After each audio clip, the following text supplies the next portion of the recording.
All right, so let's start talking about power functions. There's a couple things I want to need you to know to understand what I'm writing. You're going to need to know some basic form. We're going to do 2k. 2k is actually an as long as k is an element of the integer. Now, in this case, we're not going to do the negative integer, so we're also going to say that k has to be greater than 0. So really, it's just a natural number, but normally k in math is represented for, and that's an even number. We're going to do 2k plus 1. This is an odd number, always. K is an element of the integers, and we're going to say k is greater than 0. So 1, 2, 3, 4, 5. You can put any positive number, any positive integer in there, and you will always get an odd number. You will always get an even. Because that's how we're going to look at this, is even and odds. We're going to go way back to when you were learning what's an even number, what's an odd number, to figure out domain and range of these power functions. All right, so the first thing I want to look at is a scenario. Let's say f of x equals, let's just say x to an even number, so 2k divided by an odd number, 2k plus 1. So this is an even number, any even number over any odd number. So like x to the 4/3 power. Okay, so any even number you pick, any odd number you pick, that's perfectly fine. I should use subscripts here because these k's can be different numbers. So let's just do 1.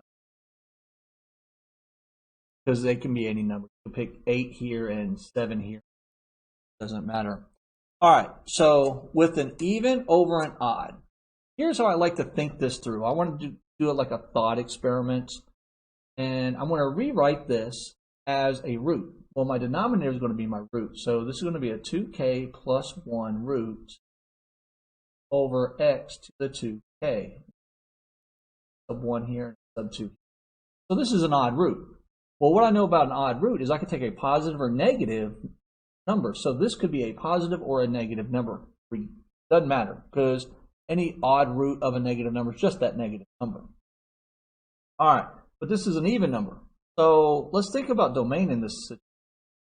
So my domain in this situation is I could put any number in here. I can go from negative infinity to infinity. Any number will go in here.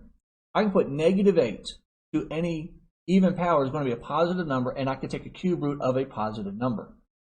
But this will always be, any number raised to a positive will always be an even root will always be positive. So negative 8 to the 732nd power is a positive number. I don't care about the number. I just need to know, is it even or, is it positive or negative? Because that's going to help me with my range. Because this is going to be centered at 0, 0, I'm going to say that my range, because if I put any negative number in here, I'm going to get a positive number. And when I take a cube root or an odd root, I'm still going to, of a positive number, I'm going to get a positive number. It's going to be from 0 all the way to infinity. Okay, so that's one scenario. Okay, so let's look at another one. Let's say we have another one, f of x equals, well, let's flip these. 2k sub 1 plus 1 over, let's actually write the x.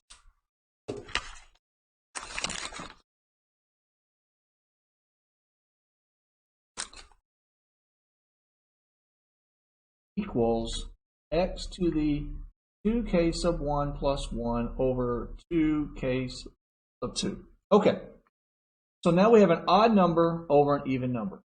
So I'm going to write this as 2k sub 2 root, so an even root, x to the 2k sub 1 plus 1.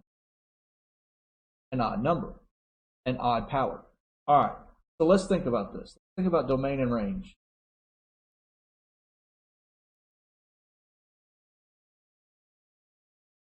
Okay, so if I put any number in here, say if I put 5 in here to an odd power, well, 5 is a positive number. So a positive number to an odd power is still going to be a positive number. Okay. no big deal. But if I put a negative number in here, a -1 to an odd power is still going to be -1. Doesn't matter. Anything to an odd power is going to keep its sign. So if it's positive, it's going to stay positive. If it's negative, it's going to stay negative. Well, that's going to be a problem because now with an even root, I have to have a positive number. I want to deal with imaginaries. So my domain on this, I can't have negative numbers. Because if I have a negative number for an x, I'm going to get imaginary. So my domain is going to be from 0 all the way, every positive number all the way to infinity. My range is starting at 0 because we're not moving them around. And we're going to go all the way to infinity. We're never going to get a negative number because I can never get a negative output from an even number when I take an even root. All right, so case number 3. Do f of x equals, let's see, what have we done? Even and odd and even. Let's do odd and odd. So we're going to do x to the 2k sub 1 plus 1 over 2k sub 2 plus 1. Now I know this is abstract. We're going to do some examples here in a second and you'll kind of see what I'm talking about. So we're going to do domain again. And we're going to do range again. All right, so I'm going to rewrite this as, I'm just going to say an odd root over x to an odd power. All right, so let's think about this. I can put any number in here. That just means the signs are going to stay the same. So if I put a positive number in here, it's going to be positive.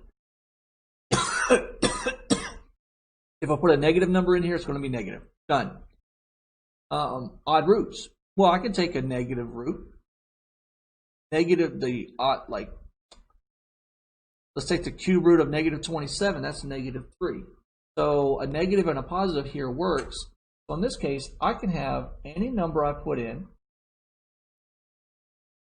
And for my range, it's going to be any number. Negative infinity to infinity. That's a horrible infinity. I'm running. Now, if you notice, there's one other case I really don't need to talk about. If I do x to the 2k sub 1 over 2k sub 2, this reduces. The key to doing all of this, looking at evens and odds, is that this must be, your power must be reduced. If you don't reduce your power, you're going to run into some problems. So these are the general rules. You can just put these into your notes because if you take a test in that, you're going to be allowed to use your notes test. And these are always going to hold true for this class. Now it gets more complicated the higher up we go, but this is just an introductory to power functions, so it's not terribly bad. Hi, I'm Mr. Buzzard, and these videos are supplemental instruction for my students. If you found the video enjoyable, make sure you click the like button and click subscribe, as well as the bell for notifications to receive future videos on high school mathematics.